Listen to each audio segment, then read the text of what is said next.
Good evening everyone, my name is Kiran Kuhar और मैं हूं आपकी पेपर 2 यूजीसी नेट ज्योग्राफी की ट्रेनर। लाइव क्लास शुरू हो गई है तो जल्दी से जल्दी लाइव क्लास ज्वाइन करो ताकि हम अपना आगे का जो टॉपिक है वो शुरू करें और उसके बाद जो है हम अपना नया टॉपिक भी शुरू करने वाले हैं। आज की क्लास में ही सोयल सिस्टम शुरू करेंगे। 2 मिनट वेट कर लेते हैं ताकि बाकी जो बच्चे हैं वो भी ज्वाइन कर ले और उसके बाद जो क्लास है वो शुरू करते हैं।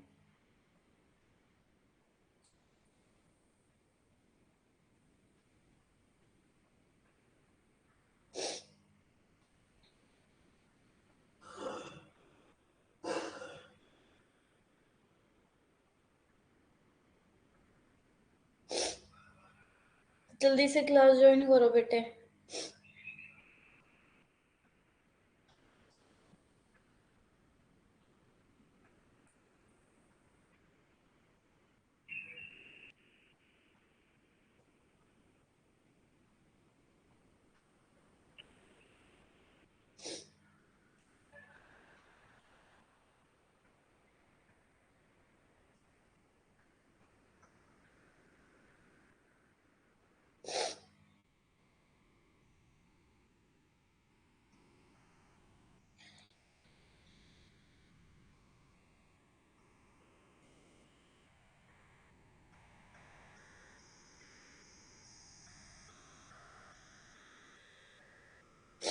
गुड आफ्टरनून अभिषेक, कैसी तैयारी चल रही है आप सबकी? जल्दी से क्लास ज्वाइन करो, बाकी बच्चे भी जो रह गए हैं, ताकि हम अपना टॉपिक शुरू करें।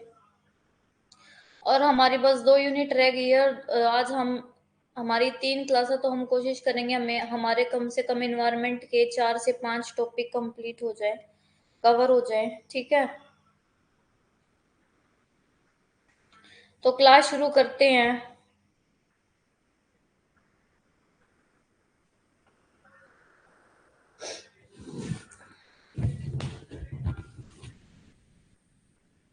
तो मैंने आपको प्रीवियस क्लास में ये बता दिया था कि हेट्रोट्रोपिक कंपोनेंट कौन से होते हैं।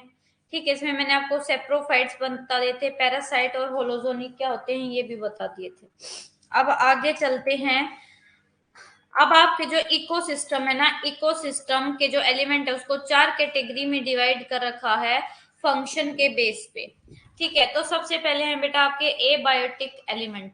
एबायोटिक एलिमेंट में आपके कौन से हैं? जो डेड कंपाउंड्स हैं, जैसे आपका प्लांट, जैसे आपका वाटर है, आपका सोइल है, या आपके डेड जो एबायोटिक एलिमेंट में। उसके बाद है प्रोड्यूसर्स।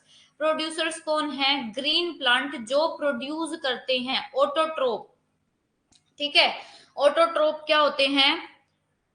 जो आपके बायोटिक और एबायोटिक के बीच में किसका काम करते हैं? बायोटिक और एबायोटिक के बीच में इंटरमीडिएरी का काम करते हैं। जैसे ये है आपका, क्या है ये? आपका क्या है? ग्रीन प्लांट है। ठीक है, ये आपका पानी है, पानी इस ग्रीन प्लांट को मिल रहा है, तो यहाँ पे ये आपका बायोटिक है ग्रीन प्लांट, और ये आपका ए बायोटिक है। अब ये कैसे ग्रीन प्लांट ए बायोटिक और जो आपके बायोटिक किंगडम है या बायोटिक एनिमल, उनके बीच में कैसे काम करता है? इस ग्रीन प्लांट को कौन खाता है? आपके हर्बीवोरस खाते हैं, कंज्यूमर, जो प्राइमरी कंज्यूमर हैं वो खाते हैं। तो इस प्रकार आपका ये ग्रीन प्लांट इन बायोटिक और एबायोटिक के बीच में क्या करता है? इंटरमीडिएरी का काम करता है, बीच का काम करता है। उसके बाद है कंज्यूमर। कंज्यूमर वो होते हैं, एनिमल हो सकते हैं इसमें, कंज्यूमर यानी कि कंज्यूम करने वाले। इसमें आपका एनिमल हो सकता है, मैन हो सकता है, क्योंकि ये अपना खाना किसी they obtain their food from organic substance produced by autotroph और primary producers। ये कहते हैं कि ये अपना खाना खुद नहीं बनाते, बल्कि ये अपने खाने के लिए ऑटोट्रोप और जो प्राइमरी प्रोड्यूसर्स है, प्राइमरी प्रोड्यूसर्स कौन से होंगे? ये ग्रीन प्लांट प्राइमरी प्रोड्यूसर्स हो गए, इन पे डिपेंड करते हैं। उसके बाद आपके डीकम्पोजर्स और माइक्रो ऑर्गेनिज्म। डीकम्पोजर्स और माइक्रो ऑर्गेनिज्म वे होते हैं जो क्या करते हैं? डेड प्लांट और आपके एनिमल्स को डीकम्पोज कर देते हैं। ठीक है, उनको एक फर्टाइल उनको क्या करते हैं? सोयल में वापस मिला लेते हैं। और कहते हैं during this process they receive their food as well as they rearrange organic substance so that this become easily available to primary producer. जिसके लिए देखो, जैसे आपका ये कोई एनिमल है, वो मर गया, तो उसके बाद डिकम्पोजर क्या करते हैं, इस पे काम कर देते हैं और इसको क्या है इम्पोर्टेंट मेन्योर में चेंज कर देते हैं, जिसके बाद ये वापस से सोइल में मिल जाता है।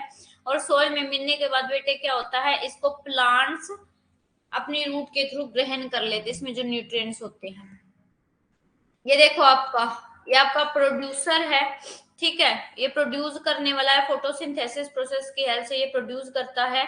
ये आपका क्या है, रैबिट है। ये आपका क्या है, इस पे डिपेंड करता है ग्रास पे, ग्रास ईटिंग एनिमल है। अब उसके बाद ये कंज्यूमर हो गया ना, ये तो आपका प्लांट तो क्या हो गया, प्रोड्यूसर, और इसको खाने वाला है वो है कंज्यूमर।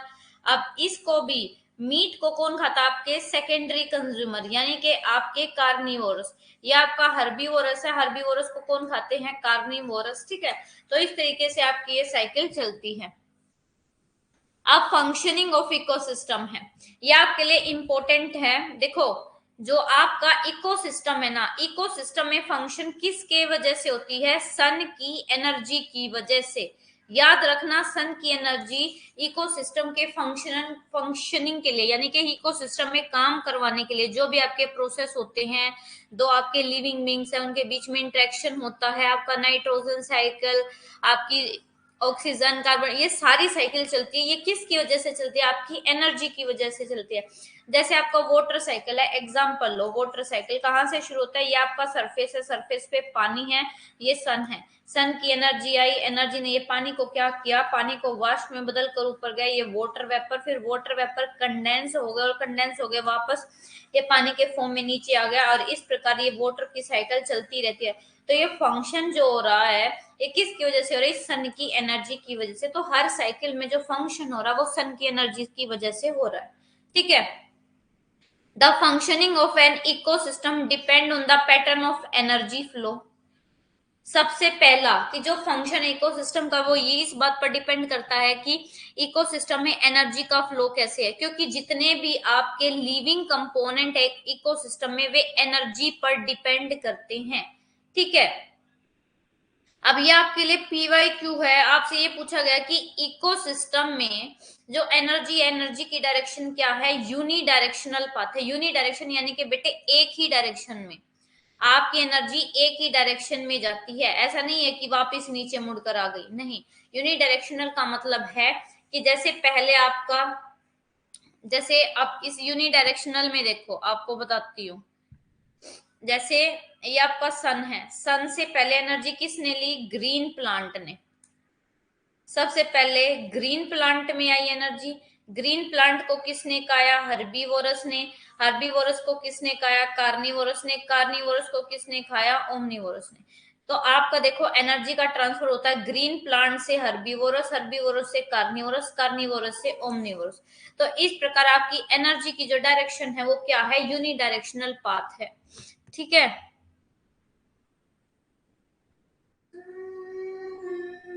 अब आपका ना ये लॉ इंपॉर्टेंट है, the energy pattern and flow are govern by first and second law of thermodynamics.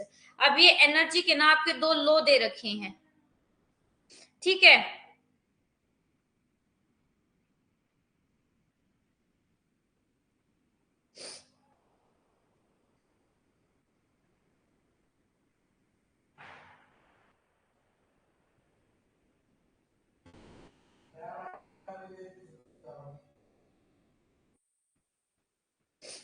ठीक है, तो आपका क्या है, अब आपका फर्स्ट लॉ है, फर्स्ट लॉ ऑफ थर्मोडायनेमिक्स, वो क्या बताता है, state that in any system of constant mass energy is neither created nor destroyed. आपसे ये पूछा गया है कि ये क्वेश्चन आपका, ये जो लाइन है ये आपका क्या है, प्रीवियस ईयर क्वेश्चन है। ये जो आपका फर्स्ट लॉ है थर्मोडायनेमिक्स का, उसमें ये बताया गया है कि ना तो एनर्जी क्रिएट होती है ना वो डिस्ट्रॉय होती है, वो क्या होती है, एक फॉर्म से दूसरे फॉर्म में उसका ट्रांसफॉर्मेशन होते रहता है। but it can be transformed from one type to another type. Example, electrical energy convert हो जाती है मैकेनिकल एनर्जी से, ऐसे ही पोटेंशियल एनर्जी कन्वर्ट हो जाती है काइनेटिक एनर्जी में। तो इस प्रकार आग की जो एनर्जी है वो ना तो डिस्ट्रॉय होती है और ना वो नई बनती है, बल्कि वो एक फॉर्म से दूसरे फॉर्म में क्या हो जाती है, ट्रांसफॉर्म हो जाती है। एनर्जी जो है कभी भी खत्म नहीं होती है। ठीक है, तो आपको ये लाइन याद रखनी है कि energy is neither created nor destroyed, ये पीवाईक्यू है। उसके बाद बोले जाता है इन टर्म ऑफ इकोसिस्टम, और इको सिस्टम की टर्म में जो एनर्जी का इनफ्लो है और energy input into the system will be balance. ये कहते हैं कि जो एनर्जी आई है इकोसिस्टम में और जो एनर्जी जाएगी उसमें क्या होगा, बैलेंस होगा। इकोसिस्टम में एनर्जी का जो फ्लो हो रहा है, इनपुट हो रहा है, और जो आउटपुट हो रहा है, आउटफ्लो हो रहा है, इन दोनों में एनर्जी का क्या रहता है, बैलेंस होता है। और जब कोई भी आपका इकोसिस्टम होता है और उसमें एनर्जी का बैलेंस रहता है कि जितना इनपुट जितना आ रहा है उतना ही जा रहा है, तो वो एक स्टेबल इकोसिस्टम होता है। ठीक है, तो ये आपका कौन सा लो है, फर्स्ट लो है एनर्जी का। अब सेकंड लो है थर्मोडाइनेमिक्स का, ये भी आपके लिए इंपॉर्टेंट है, पीवाईक्यू। ये स्टेट करता है that when work is done, जब काम खत्म हो जाता है, एनर्जी इज डिसिपिएटेड, आपकी एनर्जी क्या हो जाती है, डिसिपिएटेड हो जाती है। And the work is done when one form of energy is transform into another form. तो ये भी वही सेम बात है। ठीक है,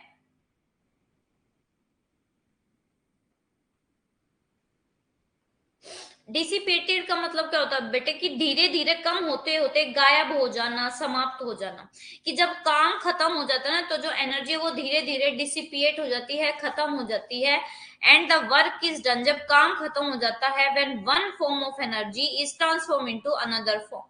ठीक है, तो ये आपका सेकंड लॉ है थर्मोडाइनेमिक्स का। और ये कहते हैं इकोसिस्टम के टर्म में ये जो डिसिपिएशन है एनर्जी का from each transfer point and thus the dissipated और लॉस्ट एनर्जी, और कहते हैं ये जो आपकी एनर्जी गायब हो गई, लॉस्ट हो गई, वो दोबारा अवेलेबल नहीं हो पाती है इकोसिस्टम में। ठीक है, ये सेकंड लॉ है। ये देखो, ये आपके बायोटिक हैं, ये आपके ए बायोटिक है। ये बायोटिक यानी कि आपके नॉन लिविंग, बायोटिक यानी कि आपके लिविंग। जैसे आपका प्लांट लिविंग है, एनिमल लिविंग है, फंगई लिविंग है, बैक्टीरिया लिविंग है। वही नॉन लिविंग में वाटर है, सनलाइट है, सोयल है, एयर है, टेम्परेचर है। अब ये देखो, आपकी जो सोलर एनर्जी है ना, वो बेसिक इनपुट है एनर्जी का इकोसिस्टम में। फिर जो the chemical energy stored at trophic level, सबसे पहला जो ट्रॉपिकल लेवल है उसमें केमिकल एनर्जी स्टोर्ड होती है। उसके बाद become the source of energy to, फिर ये जो है, ये जो एनर्जी है यहाँ पे, ये किसका खाने का सोर्स बनती है, हर्बीवोरस का। फिर हर्बीवोरस से आपका जो है ट्रॉपिक लेवल 3 यानी कि कार्निवोरस वाले में ट्रांसफर हो जाता है। और उसके बाद ये आपका क्या, मान लो ये ओमनीवोरस है और ये ओमनीवोरस था कोई, वो क्या उसकी होगी, डेथ हो गई, और डेथ होके क्या हो जाता है, वो वापिस किसको प्रोवाइड हो जाता है, डिकम्पोजर्स उसको वापिस प्लांट और एनिमल को प्रोवाइड करवा देता है। तो इस प्रकार आपका एक साइकिल चलती रहती है। ठीक है, तो ये इकोसिस्टम के ए बायोटिक कंपोनेंट, बायोटिक कंपोनेंट मैंने आपको बता दिया। इकोसिस्टम के जो क्लाइमेटिक फैक्टर है, रेन, लाइट, विंड, टेम्परेचर, और एडेमिक जैसे आपका सोइल, मिनरल, ऑक्सीजन, टोपो। ऐसे ही बायोटिक में प्रोड्यूसर्स, ऑल्सो प्रोड्यूसर को हम ऑटोट्रोप भी कहते हैं क्योंकि ये एनर्जी को बनाते हैं। कंज्यूमर, कंज्यूमर को हम हेट्रोट्रोप्स भी कहते हैं। याद रखना, प्रोड्यूसर को क्या बोला जाता है, ऑटोट्रोप, और प्रोड्यूसर को ऑटोट्रोप और कंज्यूमर को हेट्रोट्रोप बोला जाता है। ठीक है, और प्रोड्यूसर क्या होते हैं बेटे, जो आपकी एनर्जी को प्रोड्यूस करते हैं।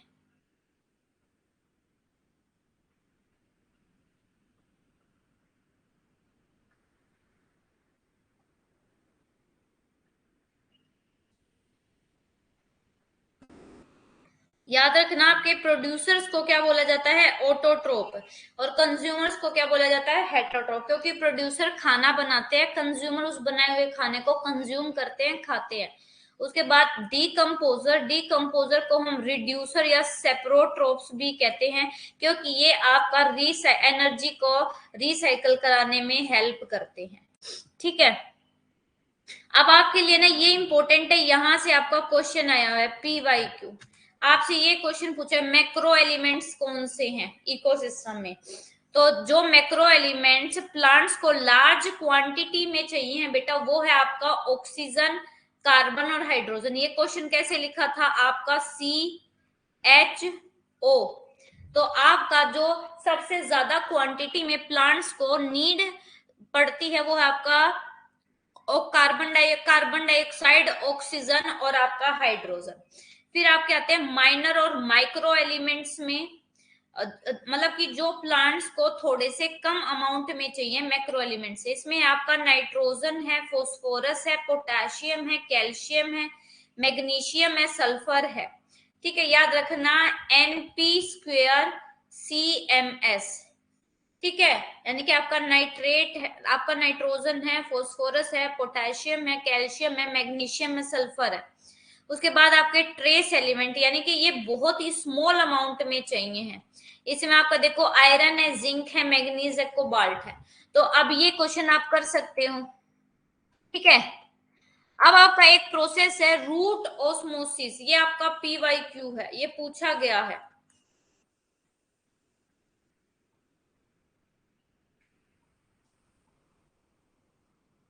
अब रूट ऑस्मोसिस प्रोसेस क्या होते हैं?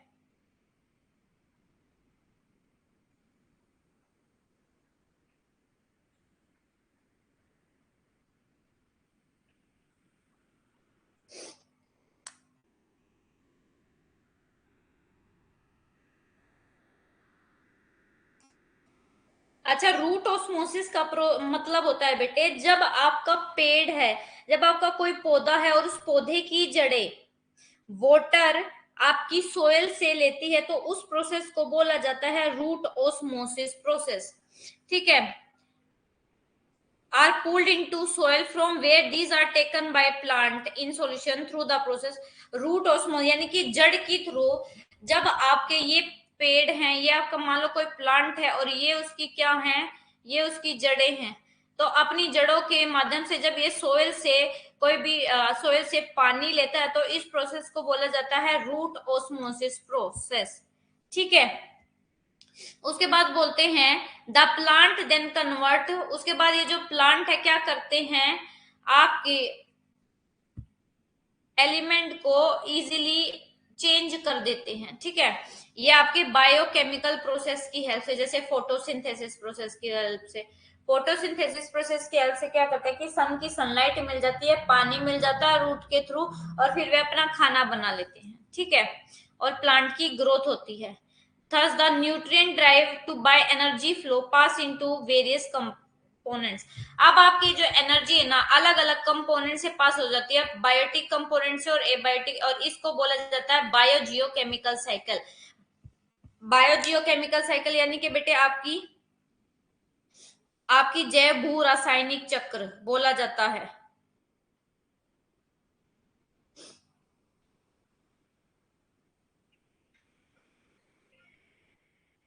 ठीक है, बायोजियोकेमिकल साइकिल का मतलब क्या है कि किस तरीके से हमारा जो एलिमेंट है मूव करते रहते हैं लिविंग और नॉन लिविंग बीइंग के बीच में।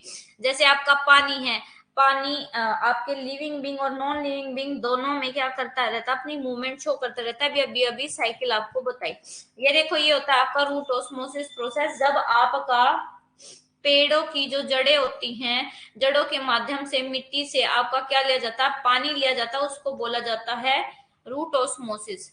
अब इकोसिस्टम की प्रोडक्टिविटी के बारे में बता रखा है। ठीक है,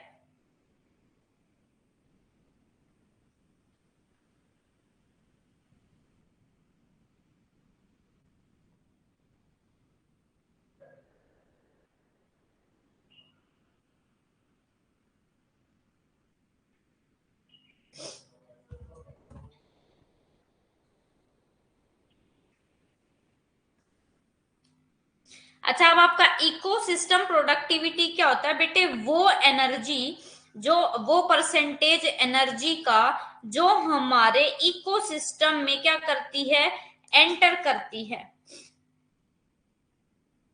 percentage of energy that enter the ecosystem in form of biomass at a particular trophic level. यानी कि ये आपका पर्टिकुलर एक ट्रॉपिक लेवल है, इस ट्रॉपिकल लेवल पे कितना परसेंट एनर्जी का बायोमास का यहाँ पे आया है, ठीक है, इसको बोला जाता है आपका प्रोडक्टिविटी।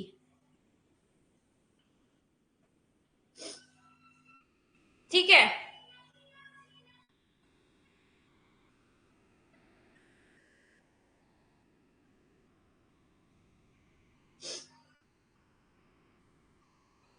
बायोमास का मतलब होता है टोटल क्वांटिटी या टोटल वेट। बायोमास का मतलब क्या होता है? बायोमास का मतलब होता है टोटल क्वांटिटी और weight of plants and animals in a particular area of volume. यानी कि बायोमास का मतलब होता है कि टोटल क्वांटिटी, टोटल वेट कितना है प्लांट्स का, एनिमल्स का, एक पर्टिकुलर वॉल्यूम में या एक पर्टिकुलर एरिया में, उसको बोला जाता है आपका प्रोडक्टिविटी। ठीक है, प्रोडक्टिविटी क्या होता है? प्रोडक्टिविटी का सिंपल मतलब है आपका, प्रोडक्टिविटी का सिंपल मतलब क्या है आपका? Rate of generation of biomass. आप सीधा बोल सकते हो प्रोडक्टिविटी का मतलब rate of generation of biomass.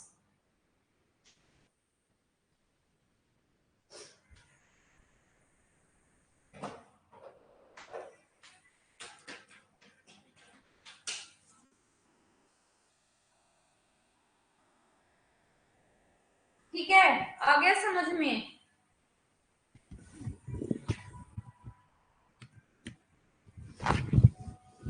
Productivity का आप सिंपल क्या मतलब लिख सकते हो? Rate of generation of biomass. ठीक है, यहाँ पे लिख लो rate of generation of biomass.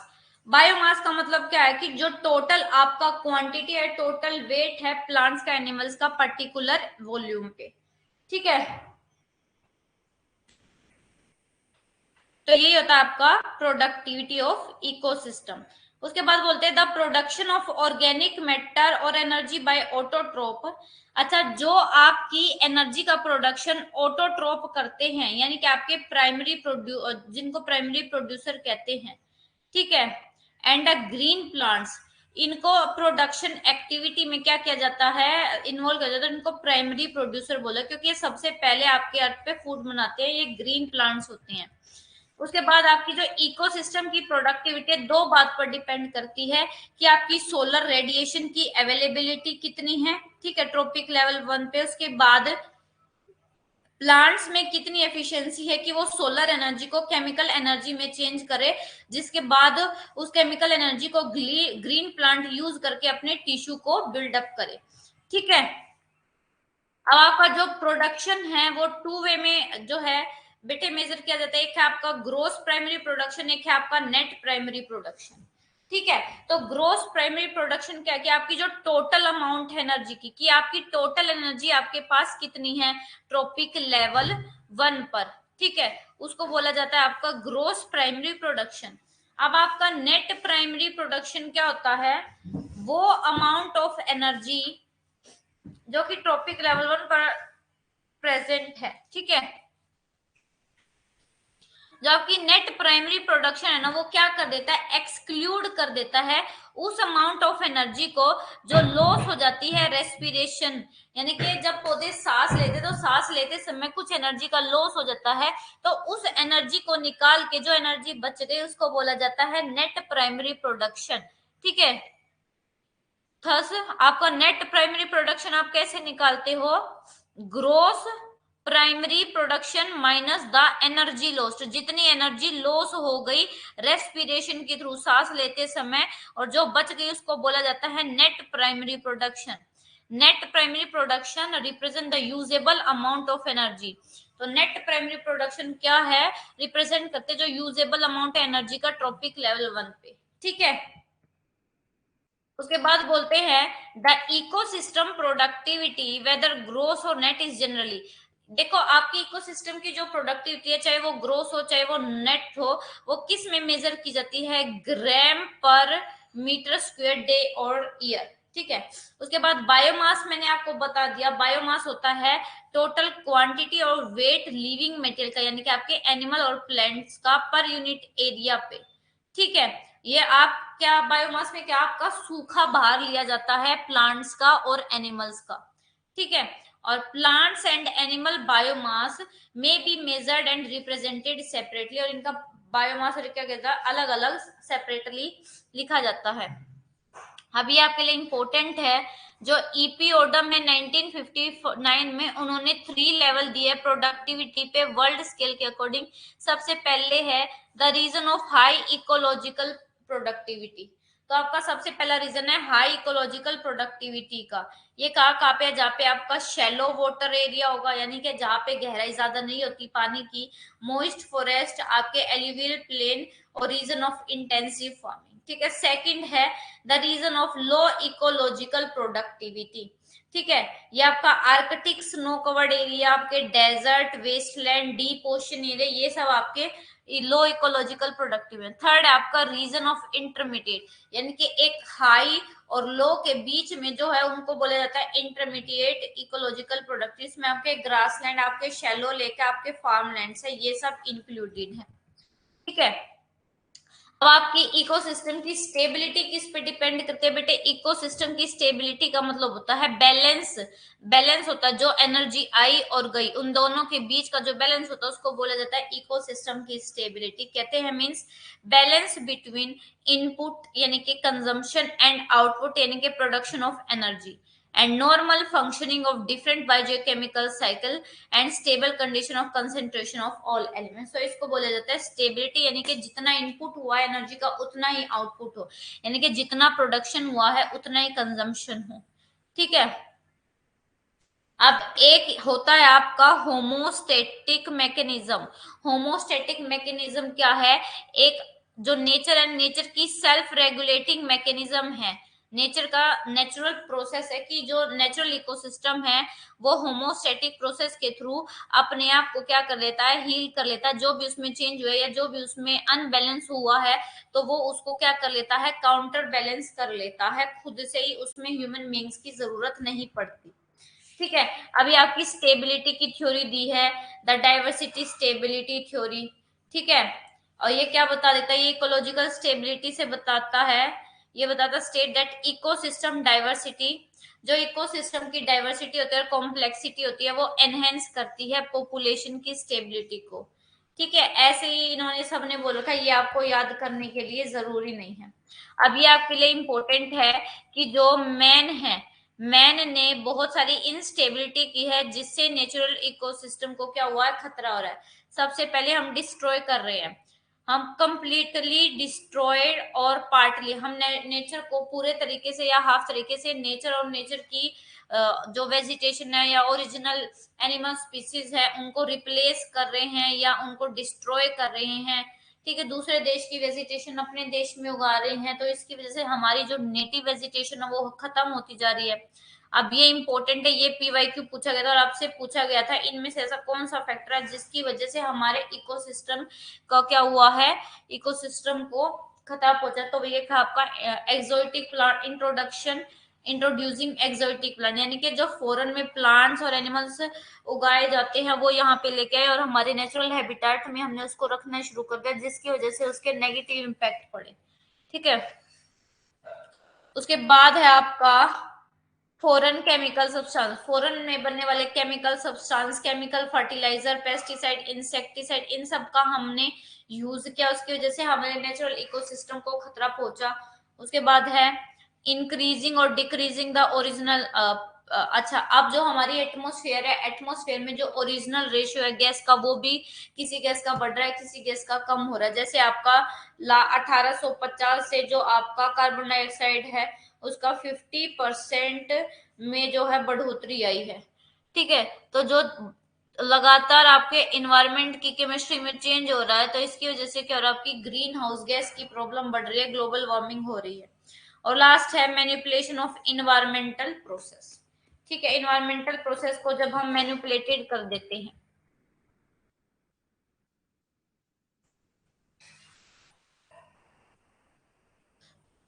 Good afternoon Savita, class अभी शुरू हुई है, बताओ आ गया समझ में? ये आपका फर्स्ट टॉपिक कंप्लीट हो गया।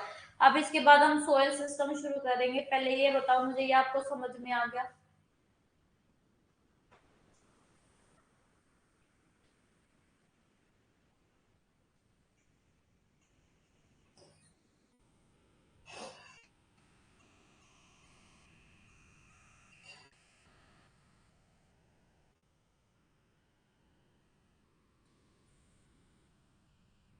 जल्दी से बताओ।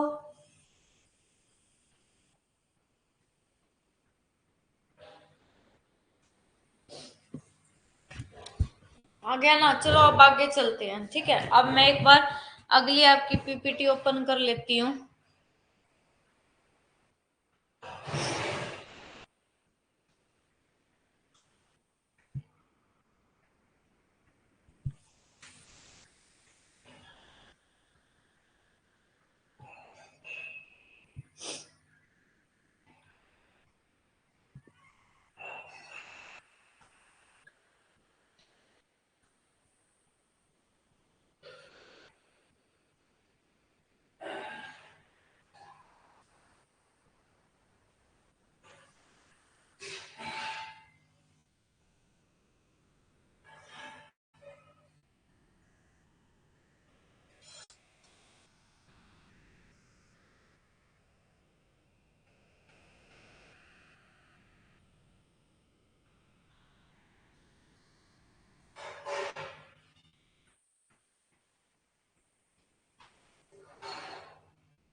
ठीक है,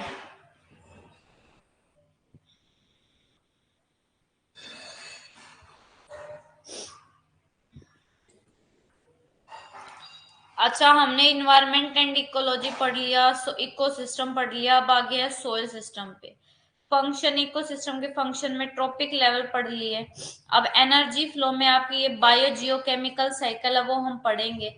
ठीक है, ये फूड चेन, फूड वेब और इकोलॉजिकल पिरामिड हम पढ़ लेंगे। ये साइकिल में, ये एनर्जी फ्लो में ही आ गया। ठीक है, और ये टॉपिक हमारा हो जाएगा। बायोम्स इंपॉर्टेंट है तो, और आपका ये बायोस्फीयर रिजर्व्स हैं।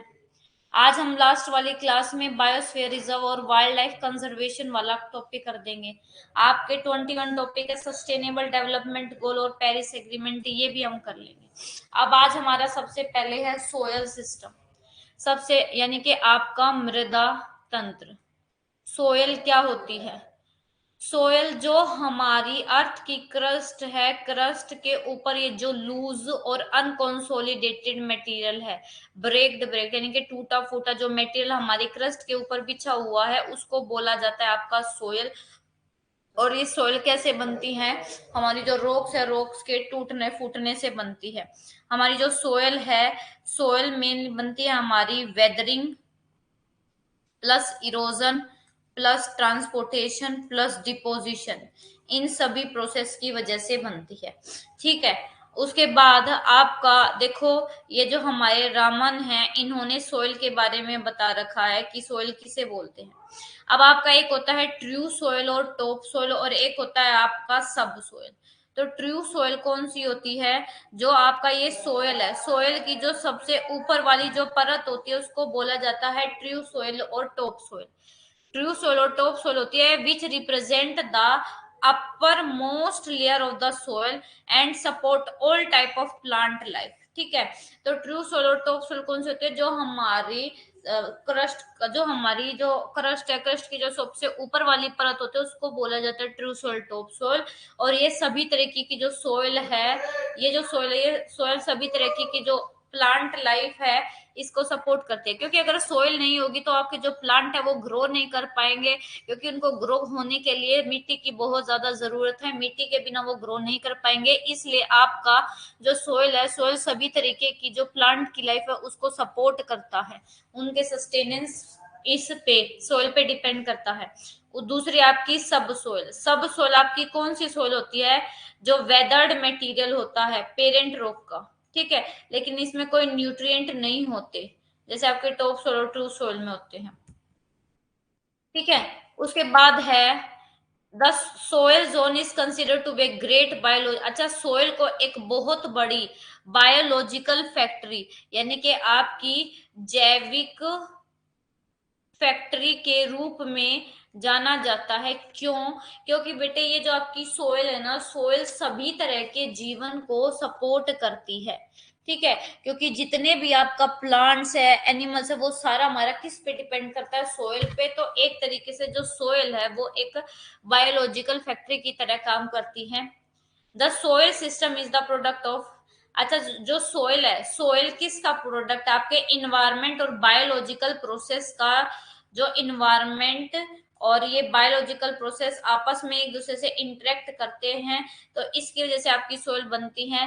सोयल के बनने में, सोयल के बनने को 5 फैक्टर इफेक्ट करते हैं। आपका सबसे पहले है क्लाइमेट, क्लाइमेट के बाद है आपका टोपोग्राफी, टोपोग्राफी के बाद है आपका देखो क्लाइमेट है, आपका वेजिटेशन है, आपका एनिमल्स है, आपकी टोपोग्राफी है, आपका पेरेंट रॉक है, ठीक है, आपका टाइम है, टोपोग्राफी देखो ये इंपॉर्टेंट है, जो आपको एनसीईआरटी में भी लिखा मिलेगा, climate, topographic, parent material, time, ठीक है, ये सारे इफेक्ट करते हैं आपके, और वेजिटेशन।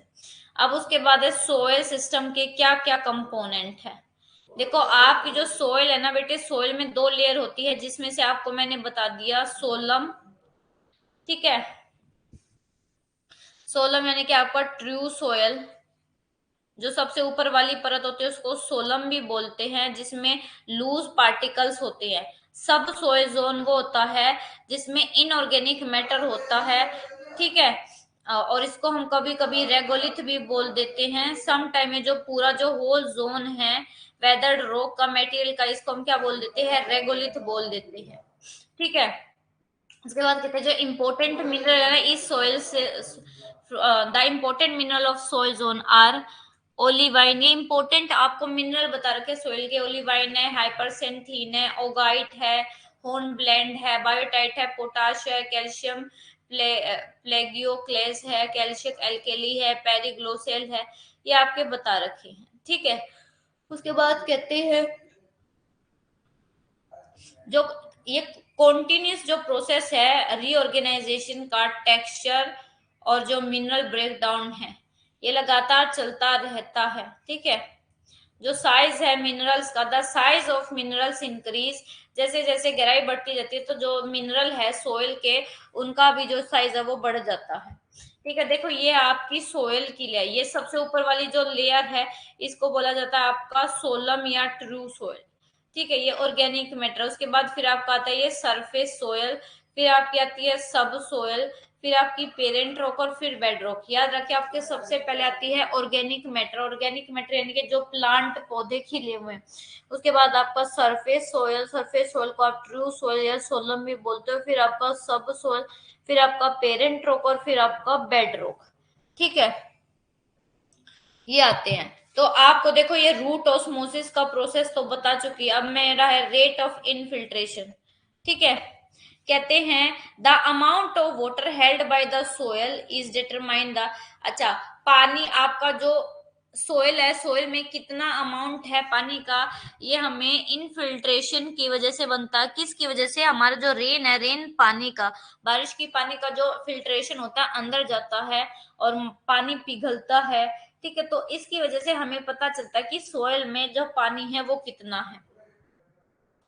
उसके बाद कहते हैं ये जो इनफिल्ट्रेशन रेट है, infiltration rate refer to amount of water यानी कि इनफिल्ट्रेशन रेट होता है कि पानी की वो मात्रा जो परकोलेट होकर अंदर सोइल में चली जाती है, जो कि किससे कंट्रोल होती है कि सोइल का स्ट्रक्चर कैसा है, टेक्सचर कैसा है, सोइल का नेचर कैसा है, इन सब पे डिपेंड करती है। अगर सोइल हार्ड स्ट्रक्चर की है तो जो मटेरियल है, जो फिल्ट्रेशन है पानी, वो बहुत मुश्किल से अंदर जा पाएगा। वही अगर सॉफ्ट होगा तो पानी जब भी अंदर घुस जाएगा और इरोजन हो जाएगा। तो अब तीन तरीके के इनफिल्ट्रेशन के बेस पे तीन आपके क्या हैं, थ्री रेट है। सबसे पहले आपका लो रेट में 0.25 सेंटीमीटर वाटर जो है परकोलेट करता है नीचे की तरफ पर घंटे 0.25 सेंटीमीटर पानी परकोलेट करता है। मॉडरेट रेट में 1.27 से 2.5 और सेंटीमीटर पर आवर जो पानी है नीचे परकोलेट करता है, और हाई रेट में 2.54 सेंटीमीटर पर आवर से ज्यादा जो है पानी क्या करता है, अंदर जाता है, परकोलेट करता है।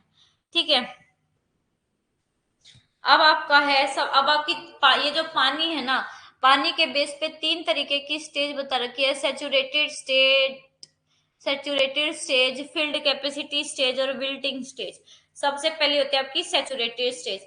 इसमें जितने भी आपके सोयल के छेद होते हैं, पोर्स होते हैं, वे किस से भरे होते हैं, पानी से भरे होते हैं, और इसमें और कोई स्पेस नहीं होता कि हम फर्दर क्या करते हैं, the saturated soil can not hold further addition of water. अगर हम इसमें और पानी का एडिशन करेंगे तो ये जो सोइल है इसमें इतनी कैपेबिलिटी नहीं है कि ये उस पानी को क्या कर सके, ऐड कर सके।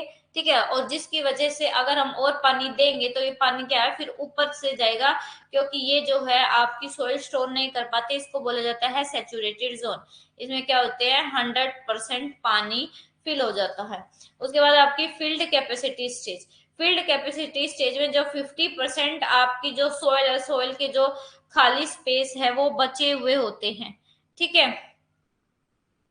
क्या होता है, 50% में तो पानी होता है और 50% में एयर होते हैं। उसके बाद आपकी विल्टिंग स्टेज। ठीक है। जब कहते हैं कि जब आपकी सोयल है, सोयल में जो पानी है वो लॉस हो जाता है लगातार इवेपोरेशन की वजह से। ठीक है। तो उसकी वजह से क्या होता है, जो वाटर की अवेलेबिलिटी है वो कम हो जाती है, और इस स्टेज में 25% जो वॉइड्स है वो अभी भी पानी से भरे हुए हैं। बट दिस वाटर, लेकिन ये जो वाटर है इसको हम प्लांट्स के लिए यूज कर सकते हैं, क्योंकि ये जो पानी ये हाईली आपका अगेंस्ट है कोलोइडियल सरफेस के लिए। उसके बाद आपका है सेचुरेटेड स्टेज। सेचुरेटेड स्टेज में आपका 75 पानी से भरी है और 25 आपकी कैसी है, हवा से। तो ये कहते हैं जो सेचुरेटेड स्टेज है ये is not useful for organism, ये ऑर्गेनिज्म के लिए यूजफुल नहीं है, क्योंकि यहाँ पे जो रेस्पिरेटरी प्रॉब्लम है, सांस लेने की जो समस्या है वो होती है। ठीक है। तो जो विल्टिंग स्टेज है ना सोयल वाटर की, वो क्या करता है, सोयल ऑर्गेनिज्म की डेथ हो जाती है कभी कभी, क्योंकि यहाँ पे जो पानी है वो पानी का क्या होता है, क्योंकि ये पानी अच्छा नहीं होता। तो जो विल्टिंग स्टेज है, विल्टिंग स्टेज में जो सोयल का वाटर है वो क्या करता है,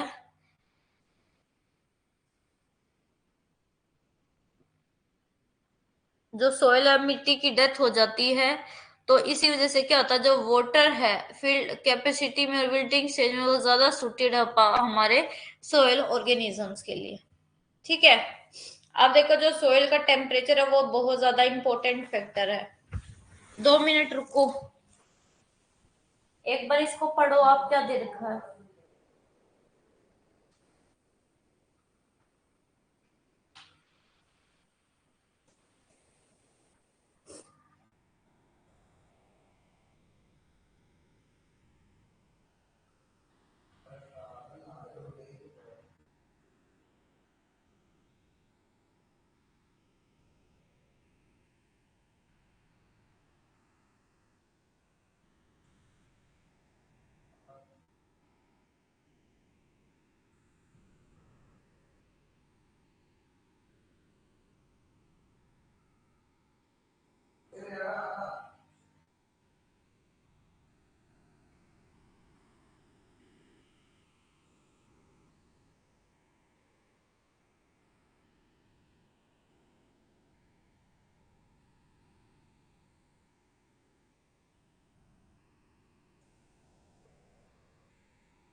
तो चलो अब आगे चलते हैं। अब आगे आपको बता रखा है कि जो सोयल है ना, सोयल का टेम्परेचर बहुत ज्यादा इंपॉर्टेंट फैक्टर है उसकी ग्रोथ के लिए।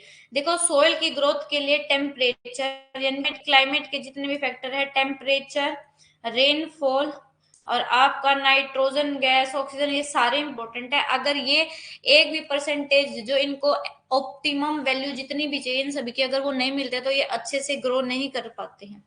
ठीक है, तो वेरी इंपॉर्टेंट फैक्टर है सोयल की ग्रोथ के लिए the decomposition of organic matter. अगर आपका जो डीकम ऑर्गेनिक मैटर, मान लो कोई प्लांट है, प्लांट डेड हो गया है, तो उसका जो डीकम्पोजिशन होगा वो स्लो डाउन होता है। जब आपका जो सोयल का टेम्परेचर अगर वो क्या है वो कम होगा तो डीकम्पोजिशन भी क्या होगा, कम होगा। तो इसी वजह से जो आपका कोल्डर रीजन है ना वहां पे डीकम्पोजिशन कम होता है। क्यों? क्योंकि वहां पे टेम्परेचर बहुत कम है। ठीक है, और वही जो आपका एक्यूमुलेशन है ऑर्गेनिक मैटर का वो ट्रॉपिकल एरिया में ज्यादा होता है। जो मैक्सिमम डीकम्पोजिशन है ऑर्गेनिक मैटर का वो ह्यूमिड ट्रॉपिकल एरिया में होता है। ठीक है, जिसकी वजह से क्या होता है आपका प्लांट और एनिमल जो ज्यादा उसमें बदल पाते हैं, ऑर्गेनिक मैटर का वहां ज्यादा एक्यूमुलेशन हो पाता है। याद रखना कि आपका जो कोल्डर रीजन है, कोल्डर रीजन में जो डिकम्पोजिशन है वो कम होता है क्योंकि वहां पे आपका टेम्परेचर कितना कम है, क्योंकि डिकम्पोजिशन के लिए at least 10 to 15 degree Celsius temperature होना ही चाहिए। जितना स्लो टेम्परेचर होगा उतनी स्लो डिकम्पोजिशन होगी, टेम्परेचर अच्छा डिपोजिशन डिकम्पोजिशन भी अच्छा। अब आपके सोयल के प्रोफाइल और होराइजन है।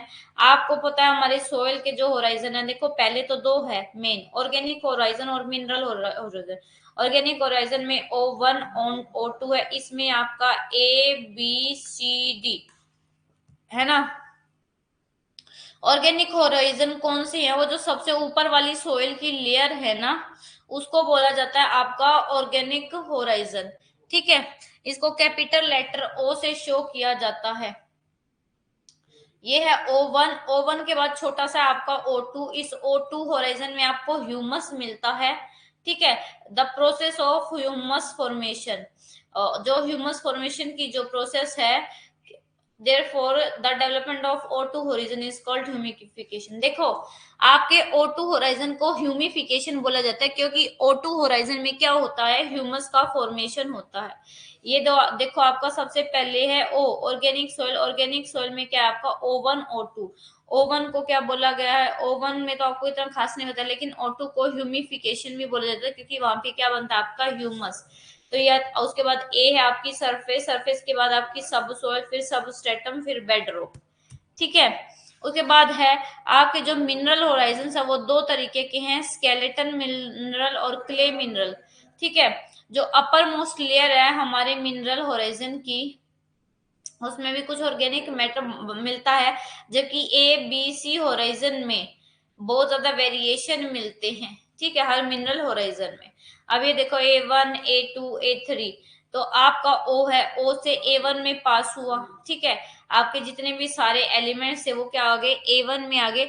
और इस A1 का डार्क कलर है क्योंकि यहाँ पे आपके बहुत हैवी जो है वो बहुत हैवी मिनरल्स मिलते हैं। उसके बाद A2 ये लाइट कलर्ड होराइजन है। यहाँ पे क्या होता है, मैक्सिमम एल्यूविएशन। एल्यूविएशन यानी कि आपका A1 A2 से जो इंपॉर्टेंट मिनरल्स है वो बारिश के पानी के साथ नीचे वाली सोइल में क्या हो जाते हैं, ट्रांसफर हो जाते हैं। फिर आपका A3, ये क्या है आपका जो A1 A2 A3, उसके बाद आपका B1। तो ए और बी के बीच में एक ट्रांजिशन है उसको बोला जाता है आपका A3। उसके बाद B1 है, B1 भी एक ट्रांजिशन ही है ए और बी की कैरेक्टरिस्टिक के बीच, और ये हमेशा प्रेजेंट नहीं रहती। उसके बाद आपकी B2 है, B2 को क्या बोला जाता है, मैक्सिमम एलिवेशन, यानी कि जो आपका A2 से मिनरल्स नीचे आए थे रिस गर्म मिट्टी के साथ या आपका बारिश के पानी के साथ, तो उनका B2 होराइजन में क्या हो जाता है, एक्यूमुलेशन हो जाता है, वहां पे वे इकट्ठे हो जाते हैं। उसके बाद B3 है, B3 भी आपका ट्रांजिशन जोन है आपका बी और सी में। उसके बाद C horizon weathered parent material को रिप्रेजेंट करते हैं, जिसको रेगोलिथ बोला जाता है, ठीक है। और इस होरिजन को हम सब सरफेस होरिजन भी बोलते हैं, लेकिन इसमें A2 A3 और B2 होरिजन जैसी जो कुछ प्रॉपर्टी है वो नहीं है, और इसको ग्ले लेयर भी बोला जाता है। उसके बाद आपका डी, जिसको RD और R लेयर भी बोलते हैं, ठीक है। ये आपकी हार्ड रॉक है, कंसोलिडेटेड रॉक है आपकी, ठीक है।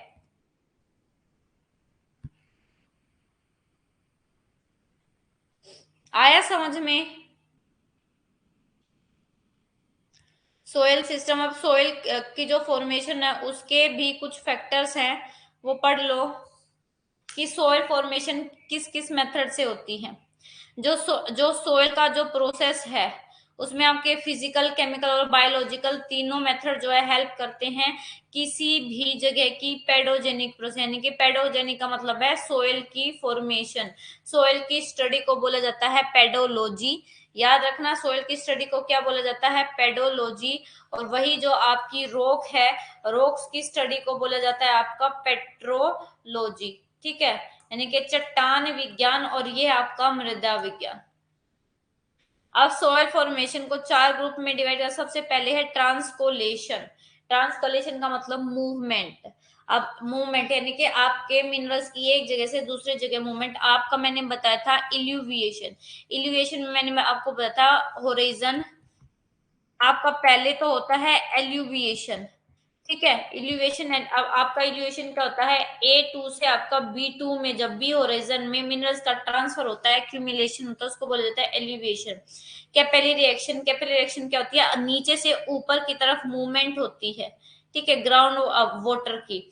उसके बाद अपवर्ड मूवमेंट, यानी कि ऊपर से नीचे, जैसे आपके अर्थवॉर्म क्या करते हैं, जो आपकी नीचे की मिट्टी है उसको ऊपर ले जाते हैं, ऊपर की मिट्टी को नीचे, नीचे की मिट्टी को ऊपर, इस तरीके से मूवमेंट होता रहता है।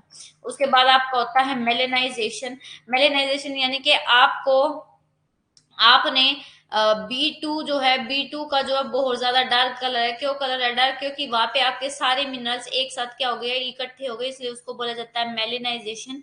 लेक्यूनाइजेशन यानी कि लाइटनिंग कलर है। जैसे आपका जो A2 है, A2 से सारे मेटल दूसरे उसमें चले जाते हैं और A2 क्या पड़ जाती है, लाइट कलर की पड़ जाती है, इसको बोला जाता है लेक्यूनाइजेशन। कॉम्पैक्शन का मतलब क्या होता है, फिजिकल रिडक्शन, यानी कि आपका मान लो ये कुछ एलिमेंट, ये आपकी रोक है, इस रोक के ऊपर एक रोक है, इस रोक का जब आपका वेदरिंग हो जाएगी तो इस रोक से क्या हो जाएगा, प्रेशर हट जाएगा, ठीक है।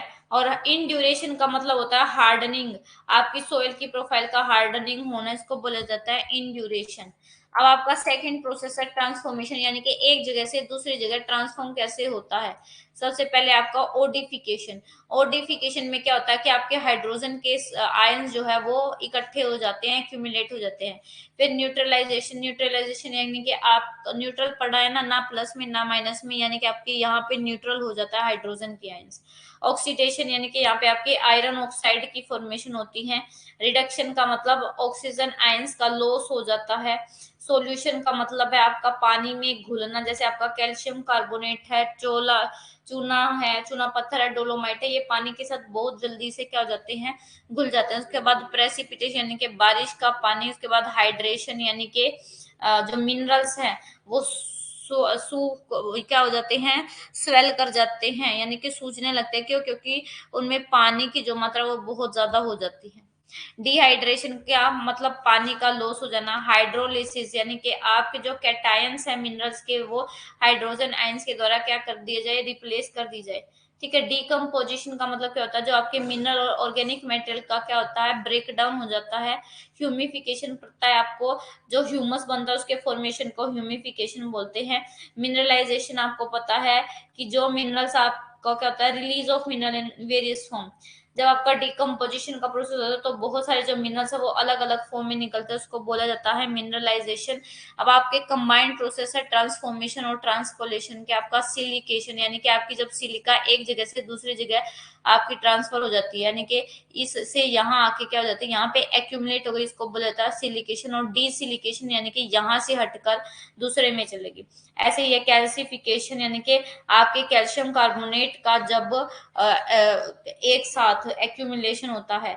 डीकैल्सिफिकेशन यानी कि जब हमारे कैल्शियम कार्बोनेट का जो मूवमेंट है वो मूवमेंट हो जाती है। सेलिनाइजेशन यानी आपके नमक के कण क्या हो जाते हैं, नमक के कण आपके एक साथ एक्यूमुलेट हो जाते हैं। डीसेलिनाइजेशन का मतलब है कि हमारे नमक के कण जो है, नमक के जो पार्टिकल उसका मूवमेंट हो गया है। एल्केनाइजेशन मतलब कि आपके जो आपके सोडियम है, सोडियम के जो पार्टिकल्स है वो क्या हो जाते हैं, एक्यूमुलेट हो गए हैं। और डी एल्कलाइजेशन का मतलब कि जो सोडियम है, सोडियम के जो पार्टिकल्स उनका क्या हो गया है, मूवमेंट हो गया, वो एक जगह से दूसरी जगह फैल गए हैं। पेडोटर्बेशन, पेडोटर्बेशन का मतलब होता है कि जब हम जो सोइल के होराइजन है उसको डिस्टर्ब करे, खत्म करे बायोलॉजिकल प्रोसेस है, जैसे आपका रूट प्रेशर, आपका बोरोइंग है एनिमल का, इन सब की वजह से। और उसके बाद आपका स्टेबलाइजेशन का मतलब होता है जितना इनपुट उतना आउटपुट। आर्टिफिशियल और नेचुरल प्रोसेस है आपके इकोसिस्टम को बैलेंस करने के लिए। ठीक है, अब आपके जो सोइल की फॉर्मेशन है उसको 5 फैक्टर इफेक्ट करते हैं, क्लाइमेट, बायोटिक फैक्टर, ऑर्गेनिज्म, फिर आपका रिलीफ है या टोपोग्राफी, और आपका पेरेंट मेटल और टाइम। ये हमने अभी 11th क्लास में भी पढ़ा है। ठीक है, अब आपकी देखो ये इम्पोर्टेंट है कि इंसेप्टिसोल किसको बोलते हैं, एंटीसोल किसको, हिस्टोसोल किसको, ऑक्सीसोल किसको, ये सारे। और उसके बाद हम क्या करेंगे, जब हम ज्योग्राफी ऑफ इंडिया में पढ़ेंगे ना तो देखेंगे कि इंसेप्टिसोल कितने एरिया में फैली है, एंटीसोल। तो इंसेप्टिसोल जो आपकी बांगर नई जो जलोढ़ मिट्टी नहीं थी उसके उसको बोलते हैं इंसेप्टिसोल। एंटीसोल जो आपकी खादर सोयल है, खादर सोयल को क्या बोला जाता है, खादर सोयल को बोला जाता है एंटीसोल। याद रखना, आपकी बांगर को बोला जाता है इंसेप्टिसोल और एंटीसोल बोला जाता है खादर को। हिस्टोसोल यानी कि आपकी जो दलदली और मार्शी भूमि में जो मिट्टी है उसको बोला जाता है हिस्टोसोल। ऑक्सीसोल लेटराइट सोयल को ऑक्सीसोल बोलते हैं। वर्ल्ड अल्टीसोल किसको बोलते हैं, रेड और येलो सोयल को। वर्टिसोल ब्लैक सोयल को। एल्फीसोल रेड और लेटराइट सोयल को। स्पोडोसोल पोडजोल सोयल को। मोलीसोल तराई और फॉरेस्ट सोयल को। रेडोसोल आपकी ड्राई सोयल को। ये याद कर लेना। ठीक है, आपका जो दूसरा टॉपिक भी है वो भी कंप्लीट हो गया है। आ गया समझ में सबको? ये आपका जो दूसरा टॉपिक है सोयल सिस्टम का ये खत्म हो गया। आपको बस याद रखनी है कि ट्रांसफॉर्मेशन में कौन से है, ट्रांसपोलेशन में कौन सा, ट्रांसफॉर्मेशन ट्रांसपोलेशन में कौन से है। अभी तक आपसे ये क्वेश्चन पूछा गया है कि आपका इंसेप्टिसोल, एंटीसोल, वर्टिसोल, आपका वर्टिसोल पूछा गया। जहाँ पे वर्टिसोल मिलती है, वर्टिसोल में आपके इंडिया की कौन सी सोइल आती है, तो आपकी जो ब्लैक सोइल है ना इंडिया की वो वर्टिसोल में आती है। ब्लैक सोइल को वर्टिसोल बोला जाता है। वर्टिसोल जैसे आपका महाराष्ट्र में मिलती है, गुजरात में मिलती है। ठीक है, ये आपका क्या है, वर्टिसोल का है। बताओ सबको समझ में आ गया? 2 टॉपिक आपके कंप्लीट हो गए हैं। अब नेक्स्ट लेक्चर में हम अपना प्लांट किंगडम कर लेंगे और अपना जो प्लांट किंगडम कर लेंगे और एनिमल किंगडम कर लेंगे। ठीक है, और कोशिश करेंगे कि बायोम वाला टॉपिक भी शुरू हो जाए। फिर हमारा जो सिलेबस है इन्वायरमेंट का तो कंप्लीट हो जाएगा और बस हमारा एक यूनिट रह जाएगी 5 तारीख तक, उसको भी कंप्लीट कर देंगे। अब बताओ किसी को कोई डाउट है, कोई भी क्वेरी है? ठीक है, अब जल्दी जल्दी से सिलेबस कंप्लीट करेंगे, हो जाएगा सिलेबस। अब सिलेबस की टेंशन मत लो, 1 महीना फिर हम रिवीजन करेंगे और उस रिवीजन में हम एक दिन में 2 दिन है ना, हम पॉपुलेशन का डाटा रिवाइज करेंगे और पॉपुलेशन के डाटा से रिलेटेड जो क्वेश्चन आए हैं वो रिवाइज करेंगे। ठीक है, एक दिन सारी थ्योरी की रिवीजन करेंगे और जो थ्योरी हमारी नहीं हुई है ना टाइम कम होने की वजह से, तो वो थ्योरी के नोट्स मैं आपको प्रोवाइड कर दूंगी। ठीक है, तो मिलते हैं अब 6 PM वाली क्लास में। आपकी 6 से 8 बजे क्लास होगी, 2 घंटे की क्लास होगी, अटेंड करना मत भूलना। ठीक है, और 6 से 8 ही होगी। आज 7 बजे वाली क्लास, आप पेपर 1 वाली क्लास बाद में देख लेना। वैसे तो आज संडे है, संडे को क्लास नहीं है पेपर 1 की। ठीक है, तो मिलते हैं कल, मिलते हैं शाम को 6 बजे। तब तक के लिए टेक केयर एवरीवन।